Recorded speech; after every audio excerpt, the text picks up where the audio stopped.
Selamat siang. Ya, pertama-tama mari kita panjatkan puji dan syukur kepada Tuhan karena kita masih diberikan kesehatan, kemampuan untuk menjalankan tugas dan tanggung jawab kita sebagai ASN, sebagai guru. Ya.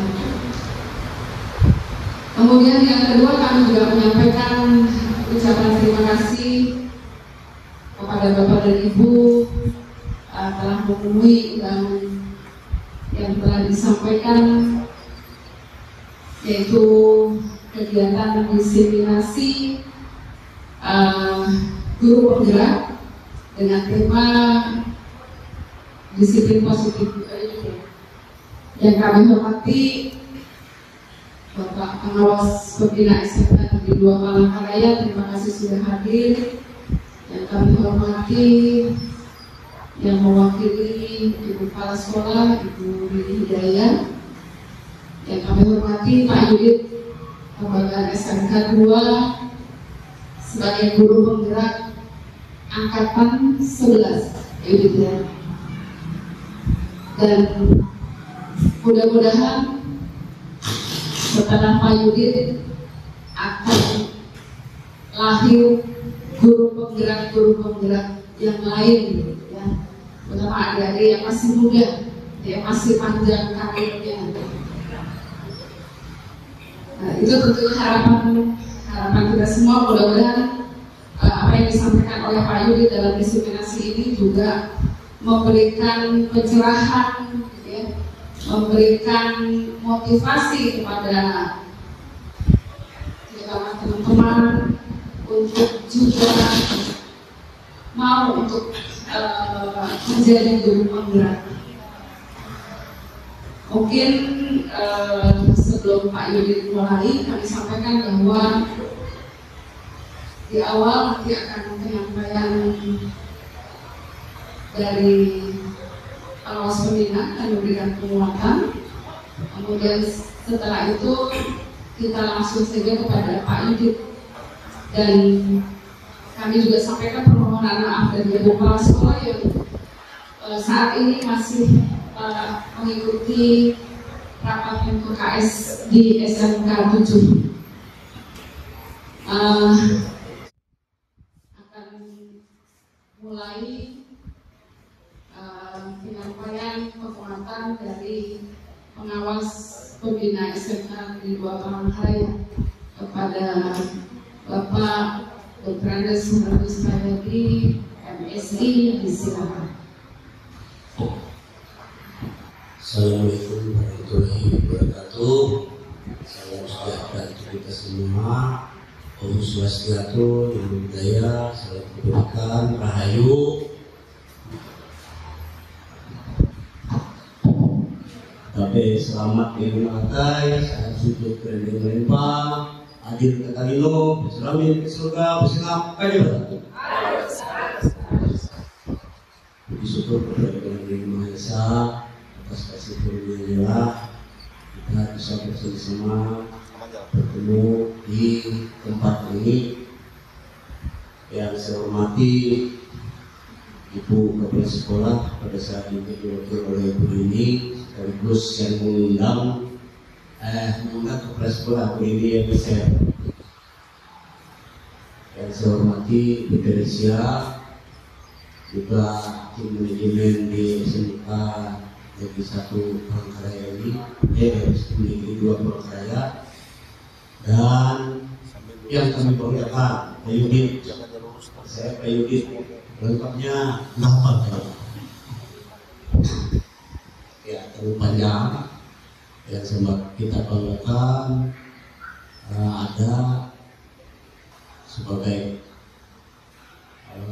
mesin pendidikan dan latihan guru penggerak, dan pada saat ini melakukan diseminasi dengan tema budaya positif. Sebenarnya menjawab oleh sebab itu kita laksanakan proses pembelajaran agar lebih bagus. Saya sangat berharap di ruangan kelas itu tidak ada yang mampu mengganti kehadiran ibu bapak guru. biar ibu bapak guru sambil menguncap surat kah? Tapi di dalam ruangan itu berbeda. Pak Yudit menyampaikan kepada kita praktek baiknya, dan ini kalau itu sudah berhasil, ada signasinya itu. Kalau berhasil itu ditiru. Kalau belum berhasil,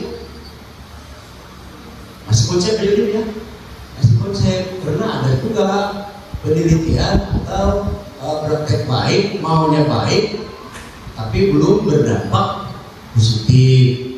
Nah, kalau berdampak positif, jangan dibuat-buat, karena ini merupakan Pak Yudit ini masih kegiatan grup penggerak, seperti Ibu Bapak membuat penelitian tindakan kelas, padahal hasilnya itu belum berpengaruh.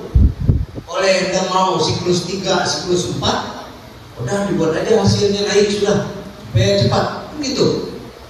Nah, akhirnya Ibu Bapak sendiri yang tidak puas dengan hasil kerjanya. Nah, kalau mau puas hasil kerjanya, ya memang membuat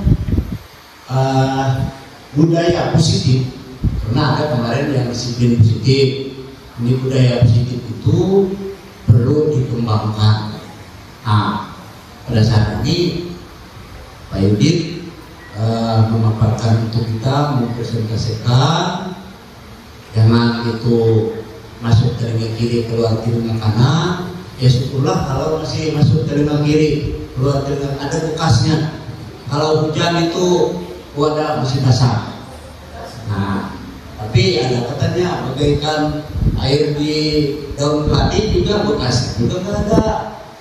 Nah, daripada mantul, nah, mantap betul. Nah, kita sama-sama paling tidak kalau Ibu Bapak nanti belum bisa mengimplementasikan, mengikuti, Ibu Bapak sudah tahu. Nanti barangkali tertarik untuk mengikuti grup penggerak, terutama yang muda-muda. Demikian saya sampaikan. Wassalamualaikum warahmatullahi wabarakatuh. Salam untuk kita semua. Maaf siapa. Terima kasih, tepuk tangan aja. Soalnya jamnya jam siang Bapak Ibu ya, jam mengantuk. Jadi kalau kita mendengarkan bisa ketiduran.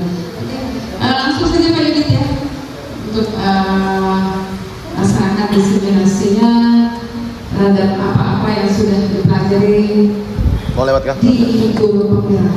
Silakan Pak Yudit. Baik, mohon berdiri.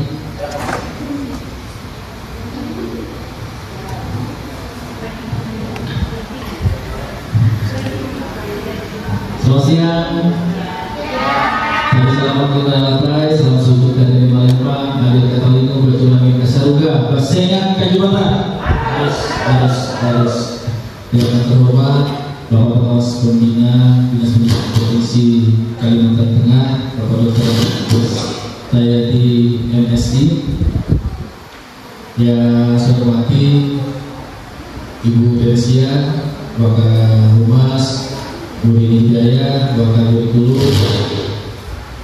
Bapak dan Ibu-ibu ketua program kalian yang sudah berkenan hadir, kemudian Bapak dan Ibu wali kelas dari kelas 10, 11, dan 12, serta juga termasuk rekan-rekan Pokja kesiswaan yang saya hormati dan banggakan. Hari ini saya bersyukur sekali Bapak Ibu, karena diseminasi ini sebenarnya dilakukan minimal harus dihadiri 10 orang guru. Tetapi hari ini di hadapan saya bangga, bahkan Bapak Hamis Sayadi juga hadir. Terima kasih banyak Pak sudah meluangkan waktu selaku pengawas pembina, dan Bapak Ibu wali kelas juga hadir di sini, dan ini membuat saya jauh lebih bangga lagi. Ya, karena hadir, kenapa kemarin saya ingin mengundang Bapak dan Ibu secara khusus sebagai wali kelas dan pembelajaran kesiswaan, karena berkaitan dengan materi yang akan saya sampaikan pada hari ini atau aksi nyata dari pembiasan yang akan saya berikan kepada Bapak Ibu semua terkait dengan budaya positif di sekolah. Bapak Ibu yang saya hormati, sesuai dengan aksi nyata saya atau destinasi yang akan saya imbaskan kepada Bapak Ibu semua, dan ini juga salah satu bentuk ucapan terima kasih saya kepada Bapak Ibu, karena berarti kehadiran Pak Harmis, kehadiran Bapak Ibu semua ini dukung saya untuk terus berproses dalam kegiatan CGP. Ini baru tahap awal Pak, hanya masih di modul 1 di 4, masih ada modul yang lain yang saya harus hadapi dan perjuangkan, dan semoga Bapak Ibu semua turut terus mendukung. Baik Bapak Ibu, pada hari ini saya akan mengimbaskan pemahaman saya selama proses pendidikan guru penggerak yang akan saya sampaikan dalam aksi nyata saya berkaitan dengan tema budaya positif di sekolah. Dan saya seorang calon guru penggerak angkatan 10 sebenarnya, tetapi digabung di angkatan 11 di Kota Palangkaraya. Mari Bapak Ibu semua, semoga setelah ini ada generasi-generasi yang mau untuk bisa ikut serta dalam CGP ini. Ya, Bapak Ibu, ini kan jam siang, maka mari kita berdiri dulu yuk. Berdiri dulu supaya ya, kita berdiri dulu Bapak Ibu.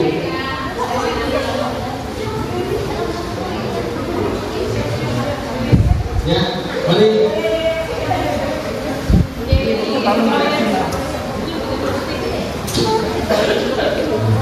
Ya, Bapak Ibu di depan Bapak Ibu, kita diajarkan untuk senyum dulu selama 30 detik. Ya, 30 detik lama. Senyumnya tapi nggak senyum-senyum sendiri ya, karena kita ini kan dianjurkan untuk saling berpasang-pasangan, berdua-dua. Ya silakan Bapak Ibu boleh saling berhadapan satu dengan yang lainnya. Ya, saling berhadapan. Yang belum dapat teman, ya boleh dicari.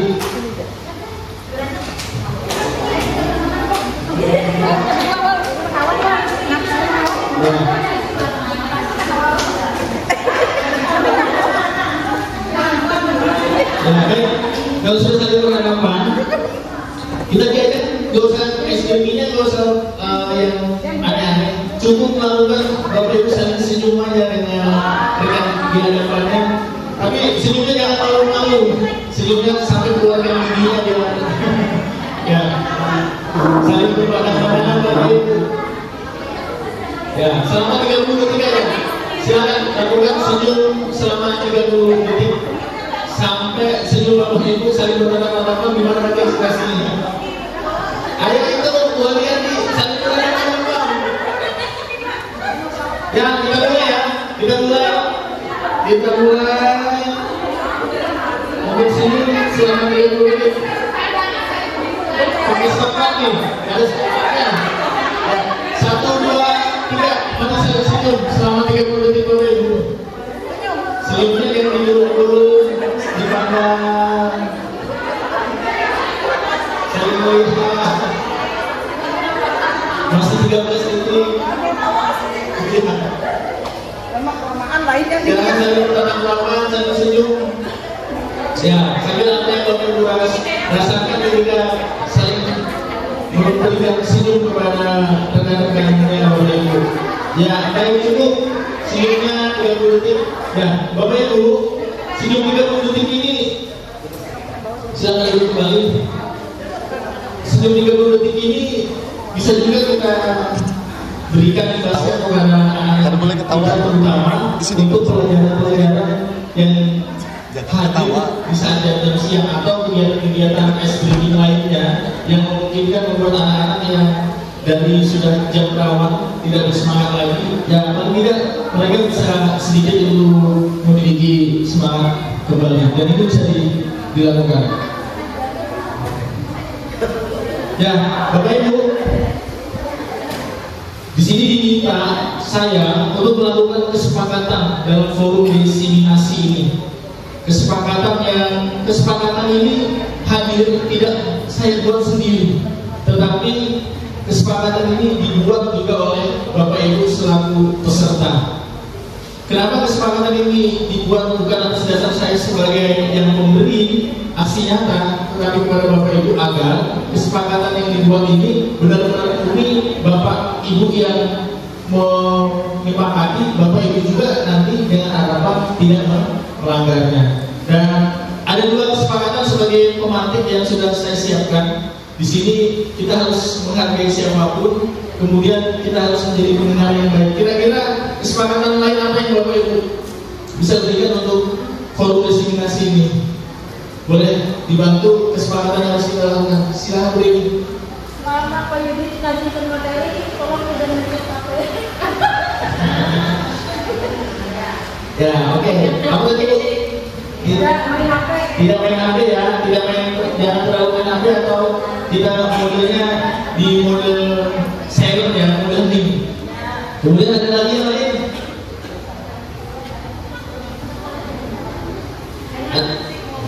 Jangan asal ngobrol sendiri, boleh. Ya, saya mau izin dulu ketika saya memberikan, nanti kita bisa saling mendengar. Nanti ada saatnya kita bisa bertanya jawab. Ya. Sepakat ya Bapak Ibu ya? Sepakat. Nah, berkaitan dengan kesepakatan ini, Bapak Ibu, nanti juga ada kaitannya dengan budaya positif yang akan kita lakukan di sekolah kita ini. Kita next. Baik, Bapak Ibu, sebagai seorang guru yang baik dan bijaksana, kita ini kan guru yang baik, kita ini juga adalah guru yang bijaksana.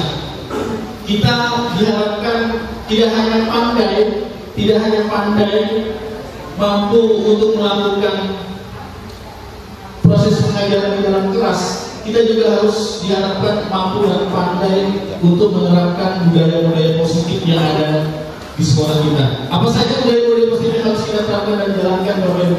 Dalam kesempatan ini ada 6 poin yang nanti saya akan berikan, dan ini adalah bagian dari seluruh rangkaian budaya positif. Gambar ini interaksi ketika anak-anak berani untuk saling memaafkan. Yang pertama terkait dengan disiplin positif. Yang kedua, kita yang diajak secara teori melihat apa saja sih motivasi perilaku manusia itu.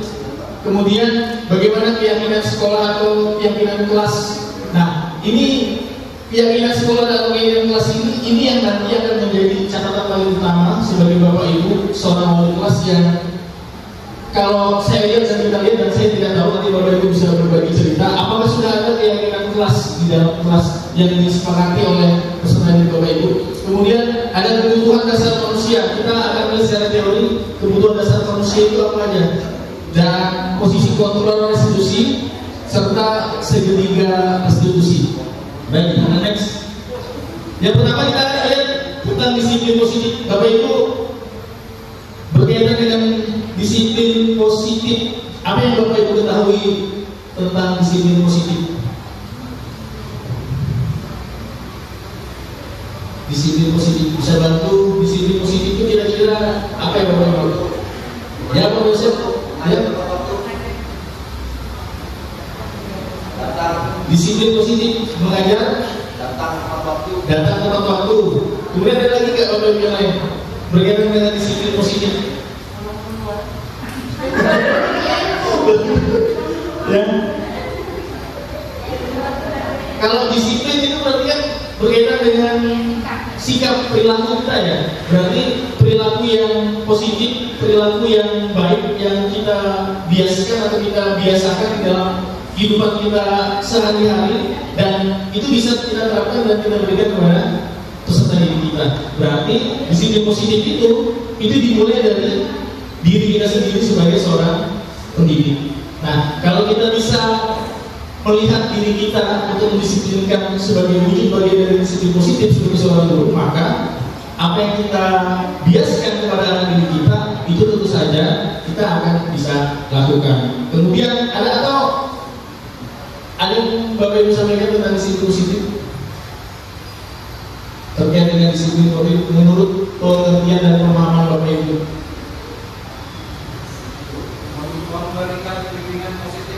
memberikan bimbingan positif. Baik, terima kasih Pak Jatri.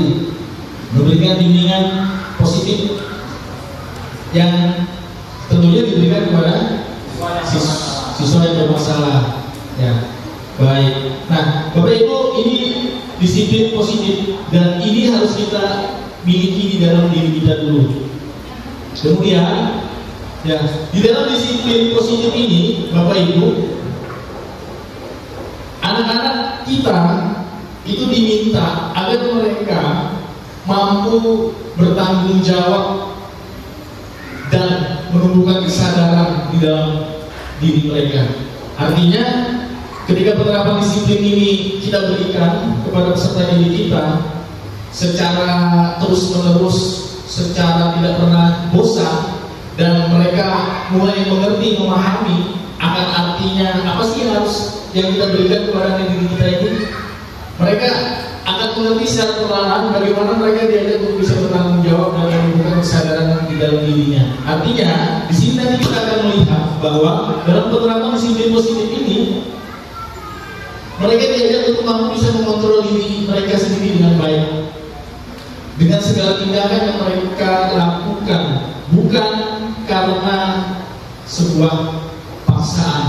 Kadang-kadang selama ini mungkin yang kita lihat, apalagi Bapak Ibu sebagai seorang wali kelas bisa menyaksikan apakah anak didik saya ini melakukan disiplin positif karena sebuah paksaan saja, atau karena takut nanti dihukum, takut nanti diberikan sanksi sehingga mereka terpaksa untuk melakukan disiplin positif. Nah, kalau hal ini yang terjadi, maka itu disiplin positif bukan hadir di dalam dirinya, tetapi hadir karena faktor eksternal yang ada. Ya tadi, karena mereka takut paksaan, karena mereka hanya bisa saja karena mereka hanya mendapatkan pujian, dan mereka karena takut dihukum. Dan motivasi yang ini, yang secara eksternal ini, itu nggak baik dan menumbuhkan kesadaran mereka di dalam diri untuk bagaimana mereka bisa bertanggung jawab dan mengontrol diri dengan diri mereka terhadap proses disiplin positif ini yang menjadi tugas kita bersama Bapak Ibu. Dan caranya ya tadi, kita harus mulai dari diri kita sendiri dan kita memberikan contoh kepada peserta didik kita bagaimana mereka melakukan disiplin positif ini tidak dengan paksaan. Dan sadarkan mereka juga bahwa tujuan mereka sekolah itu apa sebenarnya, ya kan? Kalau mereka sadar bahwa tujuan mereka ke sekolah ya untuk belajar, untuk menempuh ilmu, ya mereka pasti akan dengan tumbuh dengan sadar bahwa segala konsekuensi yang ada di sekolah ini dia harus dapatkan dan menerapkan, terutama berkaitan dengan proses disiplin positif ini sendiri. Ini sudah kelewatan tidak malam. Ya, ini kemudian, nah proses-proses seperti ini, disiplin positif ini banyak kita lakukan, kita biasakan, itu sesuai dengan nilai kebajikan yang ada, yang sudah biasanya sering kita lakukan. Bapak Ibu, saya ditanya nilai-nilai kebajikan apa yang biasanya sudah kita terapkan atau kita lupakan di dalam kehidupan sehari-hari bersama peserta didik kita. Nilai-nilai kebajikan apa yang sudah kita harus berikan kepada peserta didik kita. Salah satunya misalnya memberikan salam. Itu kan nilai-nilai kebajikan yang paling sederhana. Tapi kalau itu diberlakukan, maka itu akan menjadi sebuah nilai kebajikan yang bagus dalam penerapan disiplin positif. Kemudian ada nilai-nilai apa lagi Bapak Ibu? Selain salam tadi, kira-kira nilai apa lagi ya yang bisa diterapkan di dalam lingkungan sekolah, yang bisa diterapkan di dalam kelas selain salam? Nilai positif, saling menghormati, kemudian apakah ya? Apapun, saling memaafkan, Dan apakah datang tepat waktu juga sebuah nilai kebajikan yang diharapkan tadi? Ya juga kan, datang tepat waktu, kemudian mengerjakan tugas juga dengan tepat waktu. Nah, nilai-nilai kebajikan itu yang harusnya anak-anak bisa lakukan tanpa ada rasa paksaan. Dan memang proses mengontrol diri anak-anak supaya sadar secara dulu dalam diri ini memang agak susah, dan ini adalah butuh perjuangan kita. Tetapi Bapak Ibu, nilai-nilai kebajikan yang sudah kita sebutkan tadi, ini semuanya itu kan sudah tercover di dalam profil pelajar Pancasila dari 6 dimensi yang ada ini, mulai dari beriman bertakwa, mandiri, berkepentingan global, bergotong royong, kreatif dan berdalih. Kalau 6 dimensi ini juga sudah tersampaikan dengan baik kepada peserta didik kita, secara perlahan ya kita harapkan anak-anak didik kita mampu bisa mengontrol diri mereka dengan baik untuk penerapan disiplin positif ini. Kemudian yang selanjutnya terkait dengan motivasi perilaku manusia, Bapak Ibu. Sekarang motivasi perilaku manusia. Apa yang Bapak Ibu ketahui tentang motivasi? Kalau menurut Bapak Ibu motivasi itu seperti apa ya? Motivasi memberikan arahan, Rusali kan ini, kemudian ini memberikan semangat, memberikan dukungan. Ya, artinya berarti kita sebagai seorang pendidik atau seorang guru, kita diajak untuk memberikan semangat, dukungan, dorongan untuk melakukan suatu hal yang positif. Nah, hadirnya motivasi ini ada dua ya. Kalau menurut saya, dan mungkin nanti bisa menjadi bahan refleksi kita bersama, bahwa motivasi ini dilihat dari dua sisi. Yang pertama, motivasi secara internal dari dalam diri mereka sendiri. Mereka bisa melihat kemampuan mereka, apakah mereka mampu nggak untuk bisa berbuat baik, apa mereka mampu nggak untuk bisa melakukan inovasi, apa mereka mampu nggak untuk bisa melakukan karya-karya yang luar biasa yang mereka bisa kembangkan di sekolah ini dan dalam proses belajar kelas, atau motivasi itu datangnya secara eksternal dari luar di dalam lingkungan mereka sekitar. Bisa saja ini yang bisa memacu mereka untuk bisa terus berkarya. Nah, motivasi perilaku manusia ini Bapak Ibu berdasarkan konsep teori yang saya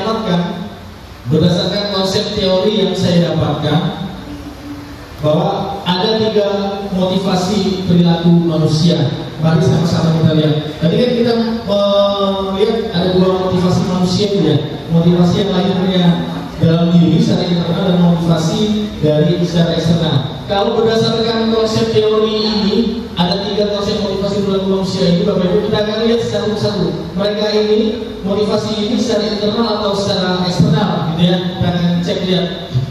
Yang pertama, motivasi yang pertama untuk menghindari ketidaknyamanan atau hukuman. Ini kira-kira sebagai seorang siswa, ini mereka melihat ini sebagai motivasi secara internal atau eksternal, untuk menghindari ketidaknyamanan atau hukuman. Siswa ini ya secara internal, tidak diri mereka ya, karena mereka takut bagaimana caranya supaya menghindari dari hukuman. Kemudian yang kedua, untuk mendapatkan imbalan atau reward atau penghargaan dari orang lain. Motivasi itu datangnya dari secara eksternal, dari luar. Bisa saja hadirnya yang melalui Bapak Ibu guru ini, ya, melalui Bapak Ibu guru dalam proses pembelajaran diberikan reward, penghargaan atas capaian, atas prestasi, atau mereka bisa menjawab seperti yang tadi dilakukan oleh Bu Dewi, ya, dengan cara sederhana melalui 2 orang dan diberikan pujian dan penghargaan. Mereka pasti termotivasi di dalam diri mereka, dan itu hadirnya lewat eksternal. Yang ketiga, untuk menjadi orang yang mereka inginkan dan menghargai diri sendiri dengan nilai-nilai yang mereka percaya. Ini motivasi secara internal ya. Nah, artinya ini juga lahir di dalam diri mereka sendiri. Bapak Ibu, 3 motivasi perilaku manusia ini ada dalam circle kita sebagai seorang manusia, dan ini ada lahir dalam circle juga di dalam diri peserta didik. Nah, ini berkaitan dengan keyakinan sekolah atau keyakinan kelas. Ini yang memang akan menjadi poin utama saya di dalam pengimbasan kita, Bapak Ibu. Bapak Ibu sebagai seorang wali kelas, di dalam kelas tidak hanya ada jadwal piket, tidak hanya ada struktur. Kalau peraturan sekolah, tata tertib itu berbeda. Peraturan sekolah itu ada peraturan yang baku yang dibuat oleh sekolah. Tetapi keyakinan kelas ini nanti kita akan lihat. Dan ini yang saya rasa untuk ke depan menjadi catatan impian kita bersama untuk seluruh wali kelas, untuk bisa menciptakan keyakinan kelasnya di kelasnya masing-masing secara benar-benar. Tapi bagaimana memunculkan itu semua? Nah, untuk memunculkan motivasi internal tadi di dalam diri siswa itu, maka Bapak Ibu kita perlu ada sebuah keyakinan kelas. Kalau keyakinan sekolah, mohon izin, kita mengajar, kita datang ke kelas, kita dengan tidak secara terpaksa. Itu kan salah satu bentuk sebuah keyakinan di dalam sekolah, dan itu yang diciptakan, disepakati antara pimpinan beserta juga dewan guru. Kita tidak datang terpaksa selama kita mengajar. Begitu juga untuk keyakinan kelas yang akan dibuat oleh Bapak Ibu kepada anak didiknya. Tetapi yang diminta di sini adalah bukan wali kelasnya yang mendominasi untuk membuat kesepakatan atau keyakinan kelas ini, tetapi berikan mereka sebuah kebebasan, Bapak Ibu, untuk bisa mengungkapkan, meluapkan apa yang menjadi keinginan mereka untuk mencapai atau menyepakati kesepakatan kelas tersebut. Nah, karena kesepakatan kelas yang mereka sepakati sendiri, ini juga nanti akan menjadi motivasi, dorongan bagi mereka untuk mereka menerapkan disiplin positif akhirnya. Karena mereka yang membuat, tapi kalau kita yang membuat, Bapak Ibu, ini kan bukan dari pribadi saya atau bukan dari kesepakatan kelas bersama. Kalau Bapak Ibu yang membuat, maka ini pasti akan menjadi sedikit berbeda. Jadi nanti untuk membuat sebuah keyakinan kelas itu tidak hanya Bapak Ibu sebagai wali kelas yang membuat, tetapi juga bersama-sama dengan siswa, dan tidak boleh ada dominasi atau tekanan atau paksaan. Bahwa kalau kata mereka mengatakan bahwa di dalam kesepakatan harus seperti ini, ya asal yang lain semua anggota kelas menyetujui, kita sebagai wali kelas, kita hanya sebagai fasilitator untuk mengiyakan dan mengingatkan mereka, ini loh kesepakatan yang kami buat, misalnya datang tepat waktu. Tetapi kalau mereka ternyata sudah buat kesepakatan sendiri, kita tunjukkan di dalam sebuah kesepakatan ketika mereka melakukan pelanggaran, nah, berarti mereka teringat akan janji dan kesepakatan mereka sendiri.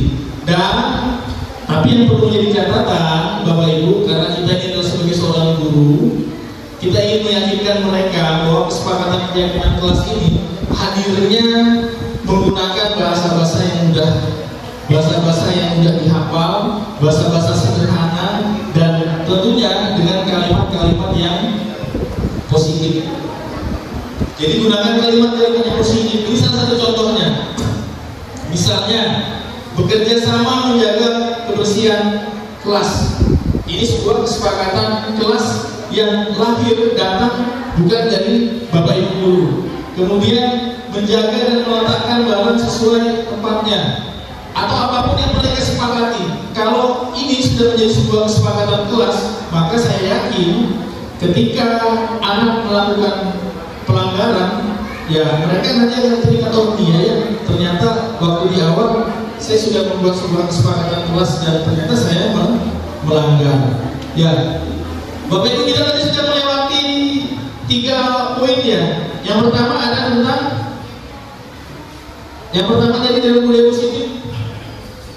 Budaya dalam budaya positif kita sudah melewati 3 poin. Yang pertama terkait dengan yang pertama tadi apa ya? Disiplin positif. Kemudian yang kedua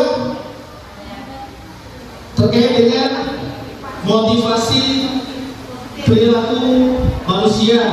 Yang ketiga terakhir ini adalah tentang keyakinan kelas. Nah, agar saya ingin mereview sedikit ya sebelum nanti ke 4, 5, dan 6. Agar ketiga hal ini bisa terjadi, maka disiplin positif yang kita terapkan itu kita harus tahu. Kita harus tahu dan tentu saja mengacu kepada profil pelajar Pancasila yang nantinya itu diharapkan muncul dengan sendirinya di dalam diri murid, bukan murid karena takut, bukan murid karena takut dihukum, tetapi upayakan agar disiplin positif itu memang hadir di dalam diri mereka secara personal, di dalam diri mereka. Nah, kemudian selanjutnya kita akan melihat bagian 4, 5, dan 6. Dan ini bagian yang saya rasa menjadi catatan penting bagi kita sebagai wali kelas, Bapak Ibu sebagai pengajar kesiswaan, karena seringkali kita menangani, menyelesaikan, dan membina anak didik kita itu saya pribadi merasakan ternyata selama ini kita keliru. Ternyata selama ini kita kurang tepat kalau itu cara membina, menyelesaikannya. Dan mari kita nanti bersama-sama kita simak bagaimana caranya agar perubahan itu terjadi di dalam sekolah itu, terutama terhadap proses pembinaan penyelesaian masalah dengan anak didik kita. Ya, baik, Bapak Ibu, kita akan melihat kebutuhan dasar manusia dulu. Setiap manusia punya kebutuhan dasar yang berbeda-beda dan kita harus tahu. Termasuk anak didik kita ini, mereka ini punya kebutuhan dasar mereka yang kadang-kadang kita lupakan.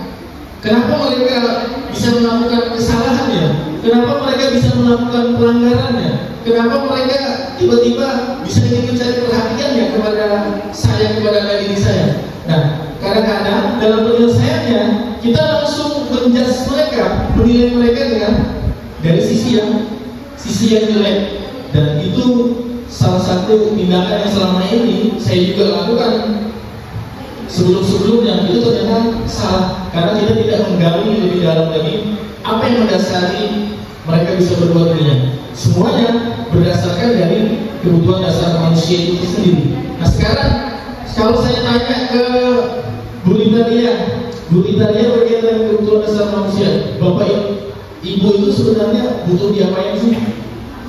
Kalau melihat dari kebutuhan dasar manusia itu, Ibu Bu Italia mungkin sebagai seorang istri atau sebagai seorang guru itu butuh diapain sebenarnya? Butuh dimanja, butuh disegani. Kalau Bu Novi, kalau Bu Nova, kebutuhan dasar manusianya sebagai seorang ibu, sebagai seorang perempuan, kira-kira perlunya butuh diapain? Diperhatikan, dimanja, disegani, diperhatikan, didengarkan, diberi uang, ya. Nah, kebutuhan dasar manusia itu kita sudah jawab, dan ternyata kita ini butuh diberikan kasih sayang lagi, butuh diberikan perhatian, dan kita tadi butuh disegani, juga butuh dihargai. Dan ini yang juga hadir ada untuk anak didik kita, Bapak Ibu. Kita jangan sampai lupa. Jadi apa yang Bapak Ibu sampaikan itu semuanya benar.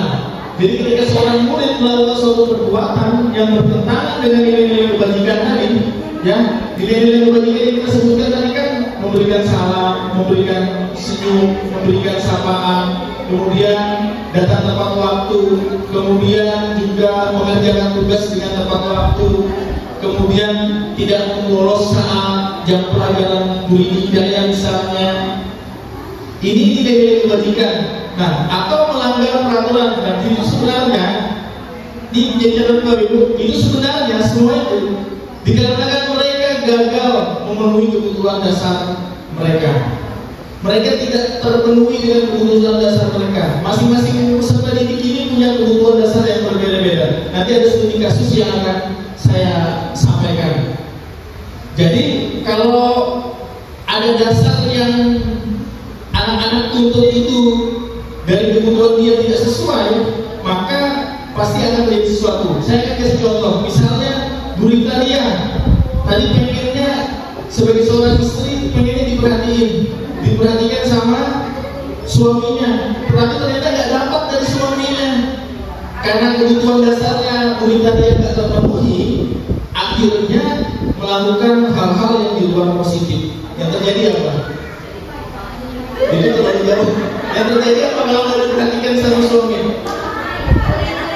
Marah, ya kan? Merajuk, ngambek, ngomel-ngomel karena kebutuhan dasarnya nggak terpenuhi. Kebutuhan dasar tadi nggak terpenuhi. Nah, kalau suami Bu Rita Lia itu nggak paham dengan teori ini, bagaimana memahami kebutuhan dasar manusia ini, ya yang terjadi maka bukan penyelesaian masalah, bukan memberikan perhatian atau apa, tapi yang terjadi adalah marah. Apa sih kamu ini? Dan sebagainya. Nah, ini karena kita tidak memahami kebutuhan dasar manusia. Begitu juga berarti kita ternyata selama ini termasuk dengan siswa-siswi kita belum memahami kebutuhan dasar siswa-siswi kita dengan baik. Dan kalau kita sebenarnya memahami kebutuhan dasar ini secara teori, Bapak Ibu, ini akan membantu menyelesaikan persoalan-persoalan dialami oleh peserta didik kita.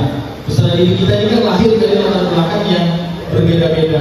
Yang pasti mereka punya rasa yang ingin mereka harapkan di sekolah ini bersama wali kelasnya. Nah, siswa yang melakukan kenakalan atau hal-hal di luar nilai positif itu pasti karena ada alasan yang mendasari tidak tercapainya kebutuhan dasar tadi. Ya Bapak Ibu, yang siswa yang melakukan kenakalan di luar hal-hal yang positif karena ada alasan yang mendasari ketidaktercapaian kebutuhan dasar dia sebagai seorang manusia yang kadang-kadang ini kita lupakan. Kita langsung menjudge dia, kamu nakal, kamu ini ternyata gak bagus.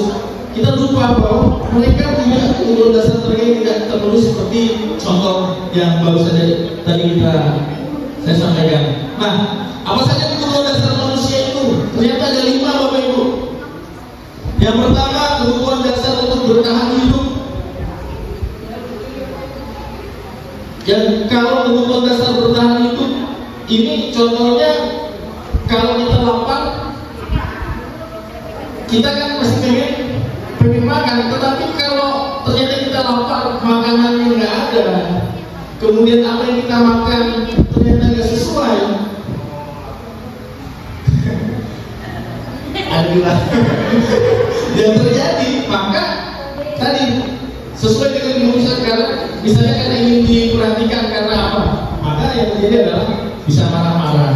Nah, kemudian kebutuhan dasar manusia yang kedua, kasih sayang dan merasa diterima, penguasaan, kebebasan dan kesenangan.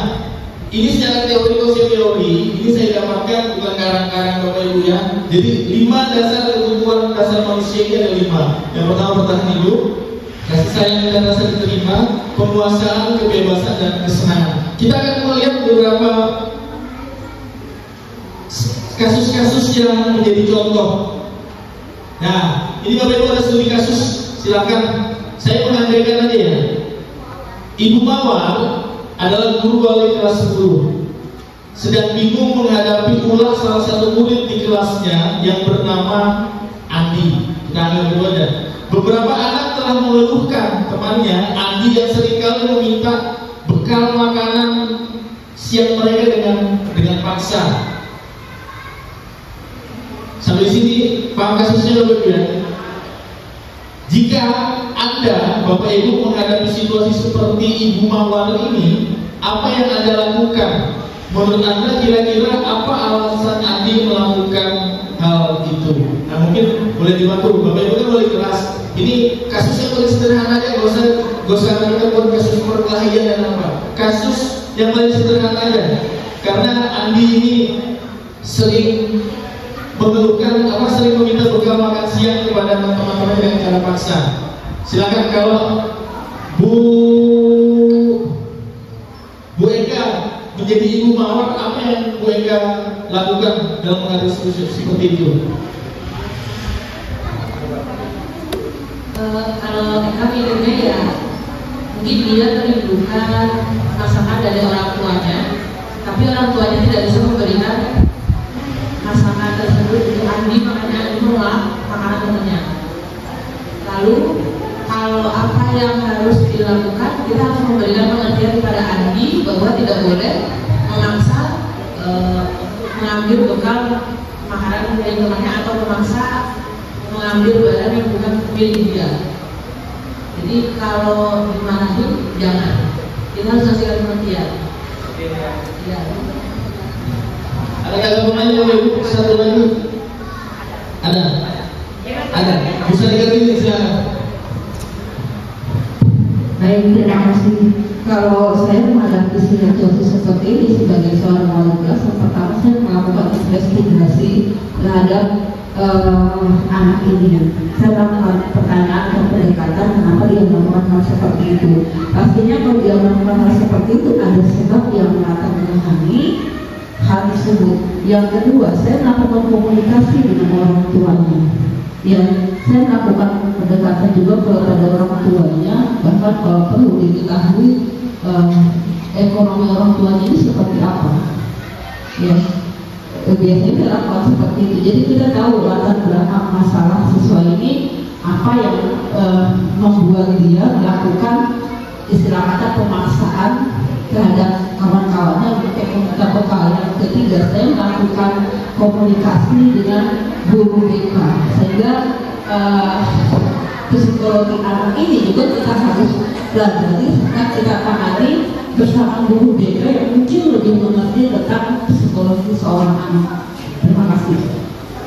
Ya, jadi Bapak Ibu dari kasus ini kita sudah bisa lihat ya, ternyata kita nggak bisa langsung menjudge si Andi ini bahwa kamu nakalnya suka ngambil makan temanmu, kamu ternyata orangnya begininya. Kadang-kadang apa yang kita ucapkan dengan anak didik kita yang mungkin tanpa sadar itu justru bisa melukai hati anak didik kita. Dan makanya cara-cara yang tadi Bapak sampaikan itu harusnya cara yang tepat, tidak hanya sana teori. Dan kalau semua Bapak Ibu wali kelas lakukan itu, saya yakin akan banyak anak didik kita yang bisa mampu untuk sadar, dan kita bisa tahu ternyata kebutuhan dasar mereka ini apa yang menjadi keluhan mereka tidak terpenuhi dalam kebutuhan dasar ini. Ya Bapak Ibu ya, jadi Bapak Ibu sebagai wali kelas, nanti mari kita coba untuk setelah ini kita tidak hanya sekedar pasang gigi, pasang taring di depan anak didik kita untuk membuat bahwa mereka menjadi takut dengan kita, tetapi bagaimana kita bisa menggali lebih dalam lagi apa sih yang menjadi ketidaktercapaian anak didik kita dari kebutuhan dasar mereka tersebut. Nah, kita akan lihat beberapa alasan-alasannya. Kalau alasan yang pertama, kalau karena dia lapar, tadi disebutkan sama mereka orang tuanya tidak sesuai dengan masakannya ya. Kalau karena dia lapar dan orang tuanya tidak membawakannya bekal makan siang, maka kebutuhan dasar yang sedang dipenuhi oleh Andi itu sebenarnya adalah kebutuhan dasar untuk bertahan hidup. Dia lapar, tetapi ternyata orang tuanya nggak bawakan bekal, sehingga yang terjadi yaitu dia bisa begitulah ngerebut makanan dan temannya. Sebagai wali kelas, berarti yang kita harus lakukan untuk memenuhi kebutuhan dasar si Andi ini apa ya kira-kira ya? Kalau karena alasan ini, apa ya? Apakah kita ya dengan ikhlas mungkin sedikit untuk memberikan uang untuk dia bisa jajan, makan siang, itu bisa saja terjadi karena dia lapar dan orang tuanya tidak bawa makan, tapi dia nggak bawa uang saku. Nah ini terkait dengan kebutuhan dasar untuk bertahan hidup. Kemudian kita berkaitan lagi dengan yang lainnya. Alasan yang kedua, otomi lagi. Ya, kalau karena alasannya karena dia butuh diperhatikan, kan bisa saja bisa saja dia ingin coba gara-gara cari uang supaya teman-teman yang memperhatikan dia, akhirnya Bapak Ibu guru atau wali kelas memperhatikan si Andi tadi, dan berarti kebutuhan dasar yang sedang ingin dipenuhi oleh Andi itu adalah kebutuhan dasar kasih sayang yang berasa ingin diterima. Nah ini yang seringkali bisa terjadi. Kemudian kalau dia ingin supaya temannya jadi takut dengan dia dan menuruti keinginannya, maka kebutuhan dasar yang ingin dipenuhi oleh si Andi tadi sebenarnya adalah kebutuhan dasar kekuasaan. Tapi karena kekuasaan ini adalah nilainya negatif, maka kenapa nggak kita berikan dia tanggung jawab dan tanggung jawab sajalah di dalam kelas, misalnya menjadi pengurus kelas, karena kan dia ingin kekuasaan, ingin penguasaan. Coba saja diberikan tanggung jawab dia untuk menjadi ketua kelas atau pengurus kelas, supaya dia mampu untuk terpenuhi kebutuhan dasarnya dalam hal penguasaan. Kemudian kalau dia merasa bosan dengan bekal makanan yang dibawakan oleh ibunya, sehingga berarti kebutuhan dasarnya dia ingin ada sebuah kebebasan. Dia nggak ingin makanannya itu saja yang diberikan oleh ibunya. Nah, begitu juga Bapak Ibu kalau kita refleksikan dalam proses kegiatan belajar mengajar. Kalau ada anak-anak yang merasa bosan dengan proses pembelajaran yang kita berikan karena kebutuhan dasarnya dia ingin kebebasan, berarti kita juga harus mampu untuk bagaimana membuat suasana belajar atau cara belajar agar tidak menjadi bosan. Kan seperti itu yang harus kita lakukan. Kemudian ada kalau dia merasa karena ingin iseng saja dan supaya buat wajah teman-temannya jadi kesal, karena kebutuhan dasarnya si Andi ini sebenarnya hanya untuk karena kesenangan, sehingga yang menjadi kita lakukan adalah bagaimana membuat dia bisa berekspresi senang dengan belajar yang ada di dalam kelas. Misalnya dalam proses pembelajaran di kelas, kan kontennya yang diberikan oleh Bapak Ibu ini sama ya, konten isi pelajarannya, tetapi bisa saja produknya, hasilnya yang nanti jadi dan diciptakan oleh peserta didik itu sesuai dengan kesenangan anak Bapak Ibu. Itu kalau kita lihat dalam proses pembelajaran berdiferensiasi, sehingga anak-anak boleh melakukan prosesnya sama, kemudian isi kontennya juga bisa sama, bisa dibedakan, misalnya ada dari YouTube, kemudian dari hal yang lain, dan produknya juga bisa diciptakan secara berbeda-beda.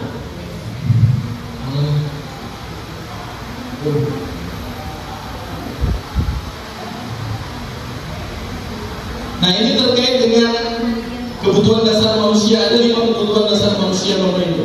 Kemudian posisi kontrol restitusi, ini yang baru Bapak Ibu. Saya juga baru tahu dan baru jumpai. Ternyata restitusi ini bagi saya atau bagi kita semua ini adalah bahasa baru. Tapi ini ternyata menjadi semakin terang bagaimana kita selama ini sebagai guru, sebagai seorang pendidik banyak salahnya.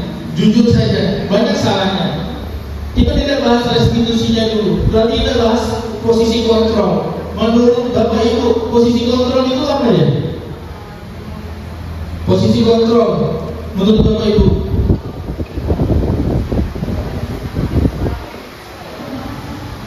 posisi kontrol itu artinya apa? Sebuah pengendalian, ya benar. Jadi posisi kontrol itu kan sebuah pengendalian. Jadi bagaimana kita bisa mengendalikan diri kita sebagai seorang guru, dan proses pengendalian ini yang terus terang saya juga dan semua atau semua yang selama ini boleh dikatakan banyak salah. Dan kita lihat apa yang menjadi kesalahan kita di dalam posisi kontrol ini. Ada 5 posisi kontrol restitusi Bapak Ibu. Yang pertama, guru sebagai penghukum. Kita refleksikan aja, selama ini siapa yang suka dalam posisi kontrol seperti ini? Guru sebagai penghukum itu biasanya, ini kita tidak saling menyalahkannya, tapi kita saling merefleksikan. Biasanya suka nunjuk-nunjuk, ya kamu atau apa pokoknya menjudge menilai, kamu itu jelek, kamu itu nakal, sini udah hukum apa? Tuh. Kemudian guru sebagai pembuat merasa bersalah. Ketika anak sudah dalam posisi bersalah, kita tambahin lagi dia menjadi supaya memang benar-benar salah. Nah, ini ada juga di dalam diri kita. Ya, nanti silakan pilih Bapak Ibu selama ini yang mana. Kemudian guru sebagai teman. Ini juga ya, kadang-kadang dia guru memposisikan diri sebagai teman. Ya, memposisikan diri sebagai teman itu artinya dia berharap supaya apa yang kesalahan dilakukan semua coba ini demi bapak atau demi ibu, jangan lakukan ini ya nak. Itu sebagai teman. Siapa yang bisa sering melawan itu? Kemudian guru sebagai pemantau. Ya, guru sebagai pemantau ini biasanya dia dicerca anak-anak dalam sebuah kesalahan itu dalam bentuk checklist. Kamu hari ini melakukan kesalahan apa yang kamu sudah berbuat hari ini, dan seterusnya. Jadi dia memantau kesalahan-kesalahan anaknya dan anaknya yang harus menjawab. Jadi kayak seperti ini, guru yang bertanya, mempersiapkan beberapa anaknya yang menjawab. Dan yang terakhir, posisi kontrol yang kelima, guru sebagai manajer. Kalau guru sebagai manajer, guru yang sebagai manajer ini tidak mendikte anak-anaknya. Ya, tetapi dia memberikan kebebasan seluas-luasnya kepada anak-anaknya untuk bisa mampu sadar dengan apa yang dilakukan. Nah, silakan Bapak Ibu, ini 5 posisi kontrol restitusi yang bagi kita ini kalau kita benar-benar mau berefleksi dan mau sadar dan mau berubah, kita sebaiknya dalam hal ini kita pilih paling tepat posisi kontrol yang mana ya? Guru sebagai, kita akan lihat. Nah, ini 5 posisi kontrol. Kita akan coba. Kalau guru sebagai penghukum, biasanya dia posisinya menghardik perbuatannya, menunjuk-nunjuk, menyakiti, menyindir. Itu guru sebagai penghukum. Kata-katanya misalnya seperti, kalau kamu tidak melakukannya, awas ya, rasakan nanti. Bapak akan memberikan hukuman ini. Bapak akan seperti ini. Itu guru sebagai penghukum. Kalau guru sebagai pembuat rasa bersalah, biasanya yang dilakukan oleh guru adalah dia selalu ya dengan kata-kata kita ceramahnya seharusnya, atau ibu sangat kecewa sama kamu, ya artinya udah malah ditungguin rasa bersalah lagi. Dan kata-katanya, kamu seharusnya kamu sudah tahu bahwa ibu itu sangat lelah sekali ngurus kamu, ibu bisa stres sendiri. Itu guru membuat rasa bersalah. Tapi kalau guru sebagai teman ini biasanya, ayo lakukan untuk ibu. Masa kamu tidak mau? Ingat, tidak ibu pernah bantu kamu dan sebagainya. Kalau guru sebagai pemantau, ya dia dari ayat-ayat saja bertanya, apa sih yang kamu lakukan hari ini, kesalahan apa dan sebagainya. Tapi kalau guru sebagai manajer, dia tidak hanya sekedar mendikte anak itu supaya untuk mengakui kesalahannya, tetapi dia bisa memberikan sebuah keyakinan, bisa memberikan sebuah kesadaran bahwa apa yang dilakukan anak itu, pengakuan kesalahannya tumbuh lahir datang bukan karena paksaan dari kita, tetapi karena kesadaran di dalam diri anak itu sendiri. Nah, cara guru sebagai manajer inilah yang ingin kita harapkan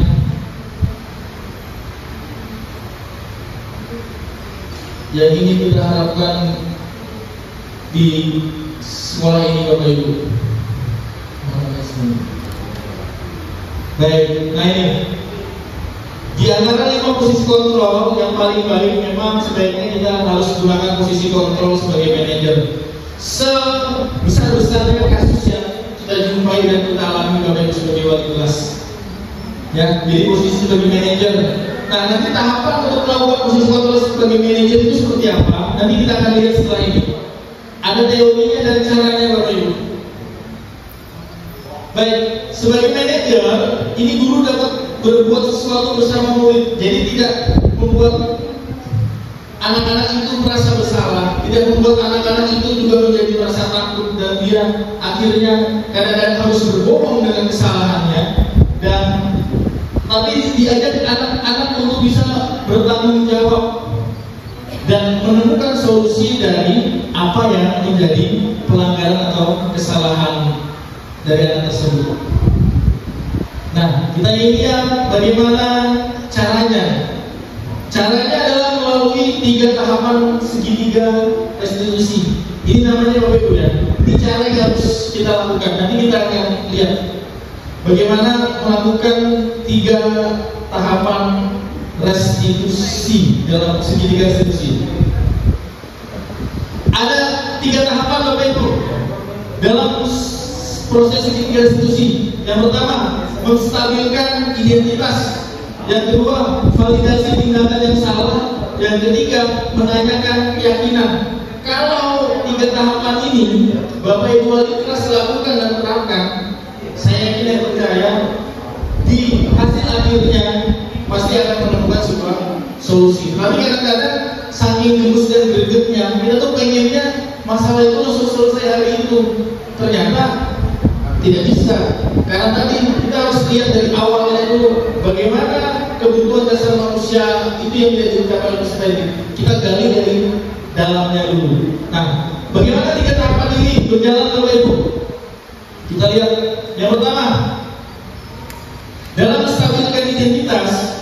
Ketika ada siswa melakukan sebuah kesalahan, ya, itu tujuannya dalam konteks menstabilkan identitas ini, tujuannya adalah agar siswa yang berbuat kesalahan itu tidak merasa bersalah sekali.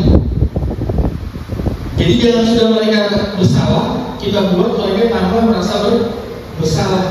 Wah, itu mereka pasti pikirannya sudah, kalau orangnya emosional, orangnya tidak bisa kontrol emosi, yang ada malah sama-sama semakin emosi dan marah. Jadi yang kita bisa berbuat, kita lakukan adalah kita gali dari identitas dia merasa gagal dan bersalah itu karena apa. Kita gali identitas diri mereka, itu dia merasa gagal bersalahnya karena apa. Kemudian yang dilakukan biasanya ciri-ciri atau kata-katanya seperti ini dulu. Nah, ini memang kadang-kadang sesuatu yang gak wajar sih. Kok kita harus untuk menstabilkan identitas ya? Kita kok diajak untuk kayak merendah ya? Kita diajak untuk kok kayak membuat mereka bahwa kesalahan yang mereka perbuat itu normal aja kok. Ya, memang betul. Tetapi yang ingin kita gali, kita cari adalah supaya mereka bisa sadar ternyata posisi kita itu posisi ingin membantu, sehingga ketika kita membuat merasa bahwa anak ini tenang, masalahmu ini Bapak mengerti kok, paham kenapa kamu berbuat seperti ini. Itu yang harus kita lakukan. Jangan sampai kita menjudge jelek duluan dan mereka pasti nanti akan takut untuk berbicara. Misalnya dalam kata-katanya, berbuat salah itu hal yang manusiawi. Tidak ada manusia yang sempurna. Kita pasti bisa menyelesaikan permasalahan ini. Ya kan? Kita ingin mengajak bahwa mereka tidak sadar bahwa ternyata guru saya ini tidak melayan saya, tapi dia justru ingin tahu apa sih yang terjadi. Kemudian Bapak Ibu ini jangan sampai tertarik untuk mencari tahu siapa yang benar dan siapa yang salah. Kadang-kadang kan kita kayak gitu ya, siapa yang paling benar, siapa yang salah. Tapi kita harus lebih tertarik bagaimana untuk bisa menyelesaikan masalah tersebut. Dan Ini yang harus kita lakukan. Artinya, intinya Bapak Ibu, kita ingin menggali identitas merasa bersalah ini, itu karena apa? Ya, jadi jangan tuduh mereka untuk kalimat-kalimat yang tidak biasa, yang tidak nyaman, tapi buatlah gunakan kalimat-kalimat positif yang akhirnya membuat mereka nanti untuk merasa sadar. Dan kita harus memaklumi kesalahan mereka. Ini Bapak Ibu, kita memaklumi, bukan membenarkan kesalahan mereka. Kita cukup memaklumi bahwa kesalahan itu ya tidak sengaja. Semua orang pasti bisa melakukannya, mungkin karena hilang, tetapi bukan membenarkannya. Itu dalam proses menstabilkan sebuah identitas. Kemudian setelah ternyata mereka merasa tenang, merasa senang, oh ternyata wali kelas saya ini kayaknya enak deh untuk jadi teman curhat ngobrol saya. Tahapan selanjutnya adalah melakukan validasi tindakan yang salah. Kalau mereka sudah tenang, mereka sudah dengan mau terbuka dan merasa cocok dengan Bapak Ibu semua, maka kita baru bisa untuk melakukan validasi tindakan yang salah. Caranya ada beberapa. Ya, kita bisa lakukan itu. Kamu pasti punya alasan mengapa melakukannya. Apa sih yang penting bagi kamu melakukan tindakan kesalahan itu? Kamu boleh tetap berusaha menjaga sikap itu, tetapi tambahkan sikap yang lain yang baru, yang jauh lebih baik. Maukah kamu belajar cara lain untuk mendapat yang kamu butuhkan tanpa harus misalnya memukul atau menyakiti? Kita ingin menggali lebih dalam lagi. Kenapa tadi si Andi tadi itu merebut makanan temannya? Dan kita bisa mulai sadarkan caranya tadi diajak ngobrol dan terbuka agar ketika dia tenang, dia mau dengan sadar untuk bisa mengungkapkan dengan sendirinya tanpa harus kita paksa oleh itu. Nah setelah itu, setelah validasi tindakan yang salah diketahui dan anak-anak menyampaikannya, mengungkapkan sendiri, barulah kita menyampaikan, menanyakan yang benar. Kita ingatkan kembali kesepakatan keyakinan kelas yang sudah kita lakukan di dalam kelas. Kalau itu sudah kita ungkapkan, maka anak-anak akan menjadi sadar, oh iya ya, ternyata misalnya tadi si Andi kan merebut makannya di dalam satu keyakinan kelas, kita harus menghargai teman satu dengan yang lainnya. Itu kan sebuah keyakinan. Karena dia merebut makanan berarti dia tadi melanggar. Nah, dalam menanyakan keyakinan kelas ini, sebagai seorang wali kelas, guru Bapak Ibu, kita tidak mendikte atau menjudge apa yang dia lakukan, tetapi buatlah agar dia sendiri, siswa itu sendiri secara terbuka untuk menyebutkan apa kesalahan yang dia lakukan dan secara terbuka mau menentukan solusi apa yang harus dijalankan. Misalnya salah satu yang sederhana adalah minta maaf, atau dia mau untuk melakukan hal-hal yang positif yang lainnya, dan bentuknya semua dihadirkan dari dalam diri anak didik itu sendiri. 3 tahapan restitusi dalam segitiga ini Bapak Ibu memang tidak mudah. Secara teori kita bisa ngomong seperti ini, tetapi kita jangan berpikir bahwa proses ini harus selesai hari ini dan besok.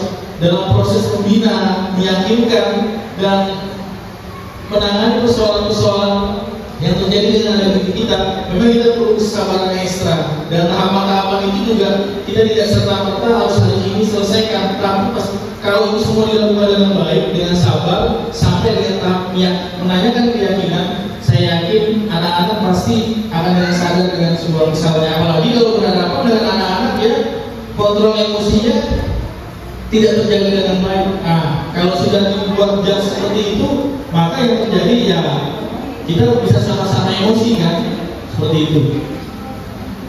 Baik Bapak Ibu, ini kesimpulan akhirnya. Jadi melalui keenam capaian tadi, diharapkan budaya positif di sekolah ini dapat muncul. Lewat siapa? Lewat kita, lewat Bapak Ibu wali kelas. Salah satu caranya adalah agar budaya positif ini bisa muncul di sekolah ini dengan baik, dengan membuat keyakinan kelas di setiap kelas. Kuncinya itu tidak berpatokan dengan peraturan tertib sekolah itu berbeda Bapak Ibu. Kalau itu lingkupnya adalah lingkup sekolah secara umum, itu peraturan yang baku yang dibuat oleh sekolah. Tetapi keyakinan kelas dibuat, diyakini, disepakati oleh anggota kelas. Bukan Bapak Ibu juga yang menciptakannya. Buat biar mereka yang minta. Kalau ini bisa kita lakukan, keyakinan kelas, tapi keyakinan kelas ini apakah boleh dievaluasi setiap bulan? Boleh.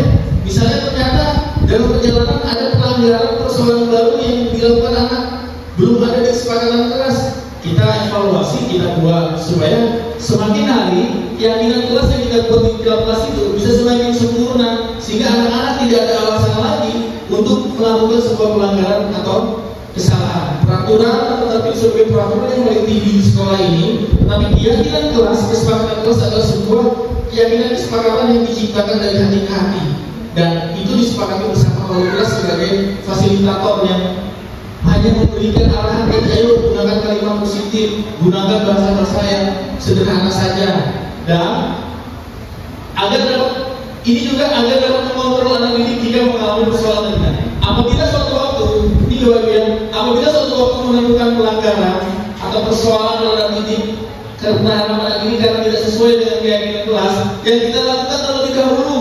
Ini tadi kita harus mengetahui dulu kebutuhan dasar anak itu apa yang tidak terpenuhi. Apakah dia tadi karena butuh kasih sayang sehingga dia cari-cari perhatian? Mungkin karena itu, atau karena dia ternyata kebutuhan dasarnya karena dia pengen kesenangan, kebebasan, sehingga dia coba-coba cari onar. Kita harus kasih gali dulu kebutuhan dasar apa yang tidak dipenuhi oleh anak, dan kemudian baru kita bisa menempatkan diri kita. Posisi kontrol yang paling tepat yang kita lakukan adalah posisi kontrol manager, dan barulah kita melakukan dengan penerapan tahapan segitiga restitusi. Jadi tahapannya memang kita kadang-kadang ya apa ya, sebagai Bapak Ibu ya memang karena kita melihat anak didik ini kadang-kadang suka bikin gemes, dan kita lupa bagaimana proses penanganan yang sebenarnya. Bapak Ibu sebagai wali kelas juga adalah Bapak Ibu sebagai garda yang paling dasar, karena Bapak Ibu adalah emak bapaknya untuk anak didik. Jadi segala persoalan itu yang memang semuanya diselesaikan di dalam kelas. Jangan langsung dilemparkan ke kesiswaan atau ke guru BP dan BK. Tapi gunakanlah ini. Mari Bapak Ibu, semoga nanti ke depan dari 33-34 ya, kita punya sebuah keyakinan kelas yang baru yang bisa Bapak Ibu buat, dan coba saja, pasti ada sebuah perubahan yang kita harapkan di dalam kelas kita di sekolah itu terkait dengan budaya positif di sekolah ini. Ya Bapak Ibu, demikian budaya positif yang bisa saya lakukan terkait dengan aksi nyata diseminasi saya sebagai seorang calon guru penggerak angkatan 11. Terima kasih sudah hadir, terima kasih sudah mau mendengar, terlebih-lebih terima kasih mari bersama-sama kalau bisa kita melakukan perubahan secara bersama-sama untuk anak didik kita. Ya, demikian dulu dari saya. Mungkin kalau ada tanya jawab satu dua juga bisa dilakukan. Terima kasih banyak untuk kita semua. Selamat siang. Berikan aplaus untuk Pak Yudit sebagai guru penggerak. Ada pertanyaan sebelum nanti dari ini kebetulan sudah ada rekan kita dari Pegadaian ya. Mohon sebentar biasa. Dua pertanyaan dong. Iya. Ya. Disiplin positif, restitusi. Silakan. Ada dari Bu Tania. Selamat siang Pak Yudi, terima kasih atas kesempatannya. Kebetulan saya wali kelas 10 AKR 2 dan saya mempunyai siswa yang pada kutip ya, jadi siswa saya ini kita berbeda nih, saksinya Bu siapa? Bu Nur, lupa saya namanya. Jadi siswa saya ini dia tidak nakal, tapi dia ini kan pengaruhnya itu datang dari luar sekolah, dia dari rumah itu suka main game. Nah selain dipanggil orang tuanya itu bagaimana cara-cara lain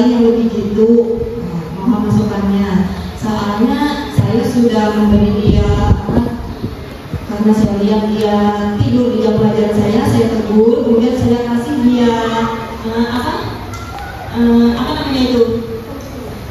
Ya itu saya kasih dia jabatan sebagai itu keamanan agar dia punya tanggung jawab supaya disiplinnya lebih tumbuh. Tapi dia bagus aja saat saya ada. Saya tidak tidur lagi saat saya ada, tapi tadi sama Bu Retno nggak ada Bu Retnonya, dia tidur lagi. Jadi di depan saya dia sudah berubah sangat bagus. Menurut terus apa yang saya katakan, baju disuruh masukin terus.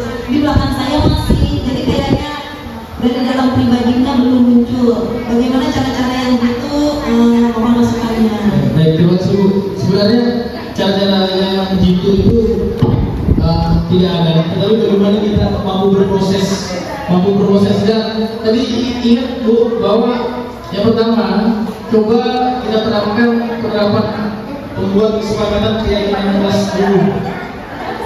Kan tadi kita suka tidur selama proses belajar. Kita buat keyakinan kelas secara tertulis dan disepakati, artinya itu ditempel, diketahui bersama bahwa selama proses belajar tidak boleh tidur, dan ini juga harus didengar, dilihat oleh semuanya. Kalau itu ternyata sudah dibuat dan dia masih melanggar, berarti kan yang kedua kita ingin melihat kebutuhan dasar dia sebagai seorang manusia itu apa sih yang nggak terpenuhi.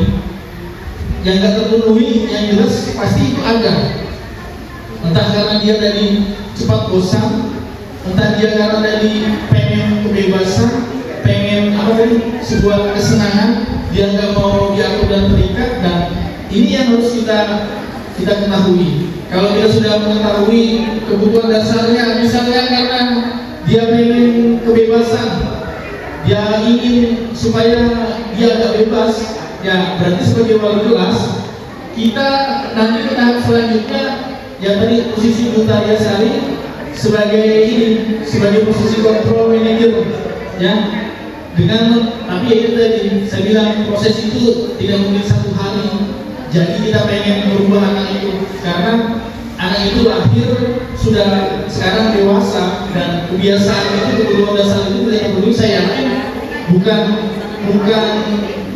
hanya di sekolah ini, pasti sudah lama di dalam lingkungan keluarga mereka. Dan memang ini nggak bisa ditangani sendiri, Bu Talia, pasti harus kerja sama orang tua. Tapi coba lakukan dengan 3 tahapan restitusi tadi, dengan menstabilkan identitas, kemudian melakukan validasi dan sebagainya. Yang siapa tahu dia nanti dengan sendirinya bisa mengungkapkan, karena selama ini kan belum diketahui mengungkapkan mengapa dia suka tidur, kan, mengapa dia kok suka mengantuk, itu belum diketahui. Dan itu hanya versi kita yang mengetahui. Oh, ternyata anak suka ngatur. Tapi mungkin persoalan sebenarnya pasti ada kebutuhan dasar dan ada alasannya sendiri kenapa dia suka tidur. Nah, coba gali itu, tapi secara pelan-pelan barulah kita tadi asal keyakinan kelas sudah disampaikan, baru kita mengingatkan keyakinan kelas tersebut. Ya. Jadi saya rasa itu budaya tadi memang ini tidak mudah dan perlu berproses untuk melakukan hal ini, dan ini perlu kolaborasi yang baik antara budaya sebagai wali kelas dan juga orang tua sebagai pemilik anak yang sebenarnya. Itu demikian budaya yang bisa disampaikan. Terima kasih.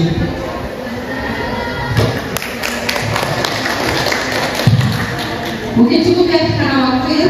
Oke, baik Pak Yogi, terima kasih pemaparannya tentang aksi nyatanya, tentang disiplin positif, budaya positif ya Pak Yogi, dan di dalamnya ada disiplin positif. Bagaimana membangun kesadaran kepada siswa untuk taat terhadap aturan dengan cara membuat kesepakatan bersama Pak Yogi ya, dan restitusi, segitiga restitusi tadi. Ya, mudah-mudahan apa yang disampaikan bisa. Ini sesuatu hal yang baru, tidak baru juga Pak Yogi, tapi paling tidak ini memberikan pencerahan kepada kita semua bagaimana kita menghadapi siswa kita, terutama dalam masa sekarang ini, gitu ya. Oke, itu terima kasih Pak Yudit. Sekali lagi tepuk tangan untuk Pak Yudit. Mudah-mudahan nanti ada destinasi yang lain yang ini bisa memberikan pencerahan untuk kita semua. Terima kasih. Itu juga terima kasih Pak Pengawas Pembina sudah hadir dalam kesempatan siang hari ini. Mudah-mudahan dalam kesempatan kita bisa hadir dalam kegiatan yang lain.